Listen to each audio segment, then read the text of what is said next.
you're about to hear an amazing story. It's how letting go not only changed my life, but totally transformed it.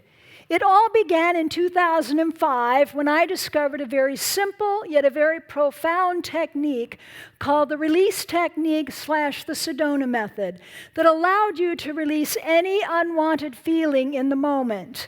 And the more I let go, the more miracles and abundance started flowing into my life. Just to give you some examples, I was given a horse right out of the blue, free of charge. Yeah. Amazing, isn't it? I was able to let go of the flu in 15 minutes. And this past year, by letting go, I was able to beat the IRS. Now, these may seem like amazing things, but it almost didn't happen. And I need to back up a few years because at that time, I was receiving all these personal growth programs from Nightingale Conant through the mail. And one of those programs was A Course in Miracles. Now, the more I delved into the Course in Miracles, I was absolutely convinced that this was my key to happiness in this life, and I didn't need to look any farther. So in January of 2005, when the church that I was attending at the time offered a 2-part program called the Abundance Course, I almost didn't go. And my mind was absolutely determined that I wasn't going to go by telling me, "Oh, that's materialistic. You're spiritual. You don't want to go to that." And of course, I listened to that wonderful, logical mind of mine, and I didn't go. But the universe was on my side because as fate would have it, there was a snowstorm at that time and the program was delayed a couple of weeks.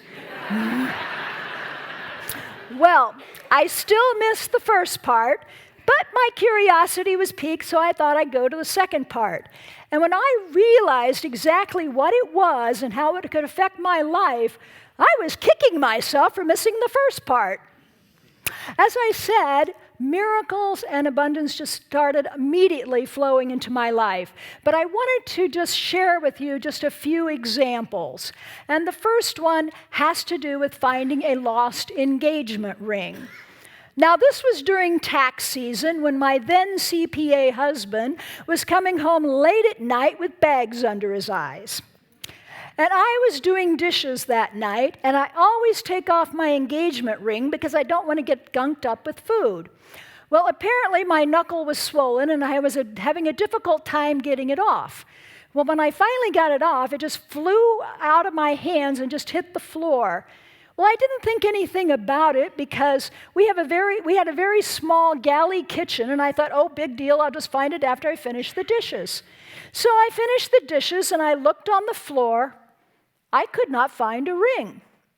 Well, I said to myself, well, you didn't look hard enough. So I got down on my hands and knees, and I scoured the floor. Still no ring. Well, now I'm starting to get a little anxious. But then I just remembered the biblical story of the widow that found the lost coin by getting out a broom and sweeping the floor. So I got... Right. So I got out my handy-dandy little broom and I swept the floor. No ring. Well, now that anxiety is turning to sheer panic. I can just see my husband walking through that door at 11 o'clock that night, and I'm going to tell him I lost the engagement ring. Well, he's going to hit the ceiling, and it's something I do not want to deal with. My mind is in turmoil. It's just spinning. I don't know what I'm going to do. But finally, just in time, this little voice of wisdom broke through and said, you can let go. You can release. And that is exactly what I did. I started letting go of wanting to control the entire situation. And an amazing thing happened. I got very calm. My mind got very clear. I could almost see the trajectory of the ring in my mind's eye, and I followed it all the way to the edge of the linoleum where it curls up right by the cabinets. And I stuck my hand behind where it's really cruddy and dirty, And I felt something. And I gave it a flip. And it was the ring. And I swear to you, if I had not let go in that moment, that ring would never have been found. It would have stayed with the house. I probably never would have told my husband either. The other two examples that I want to share with you have to do with my marriage of 23 years, which was emotionally abusive, and my job of 25 and a half years. It became so stressful that I developed shingles in the last month that I was there. Now, these were my two security blankets. I couldn't imagine letting go of them. I needed both of them to survive, or so I believed. So I held on. But the more I held on, the unhappier I became and the more miserable I felt. Until I finally convinced myself that my happiness was much more important than any relationship. So I took the leap of faith and I walked out. Not only did I survive, but I found out I had enough money to live on for the rest of my life. Surprise!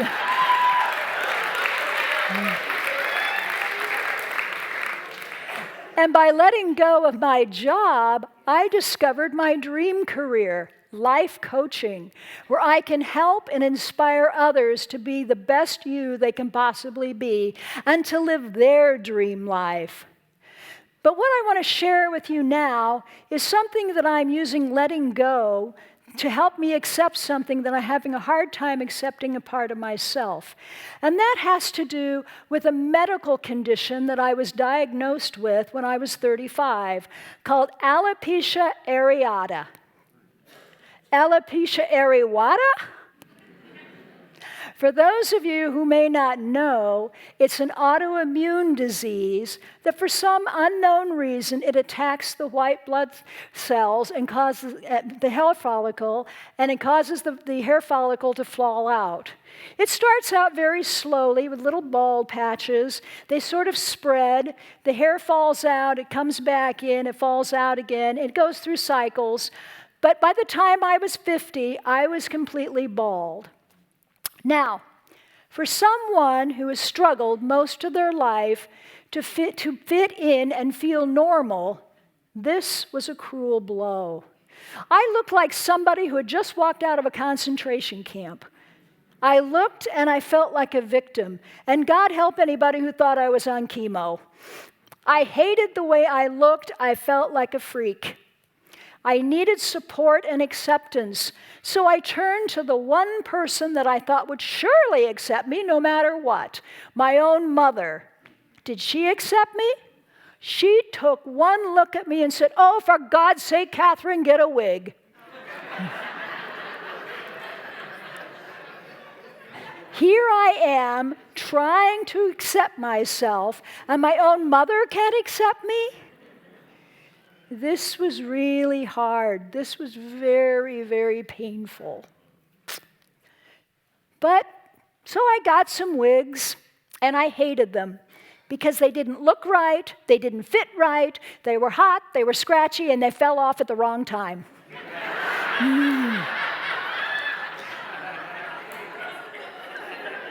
Yeah. I wanted to accept me as me. But I didn't know how. But by letting go, I found a way. When I was attending the release technique retreats, we did an exercise called the mirror exercise, where you look in the mirror and you're supposed to love yourself and give yourself approval over and over again. Well, this was very challenging for me because every time I looked in the mirror, all I saw was this ungodly, ugly image looking back at me that I didn't even recognize as me. How could I love that? But by letting go, I continued to let go, and something amazing happened. I started to change. I became more courageous, more confident, more accepting of myself. And yes, little by little, now it didn't happen overnight, I started loving that image in the mirror. And I became even more courageous, so courageous that in January of this year, I made a bold decision that I wanted to appear in public without the wigs. And in March of this year, I attended the advanced retreat of the Sedona Method, where we went deeper than we had ever gone before in letting go. And it gave me the courage to stand up in front of the group, share my story and my struggles, take off my hat, and declare as boldly and courageously as I could, "Bald is beautiful!"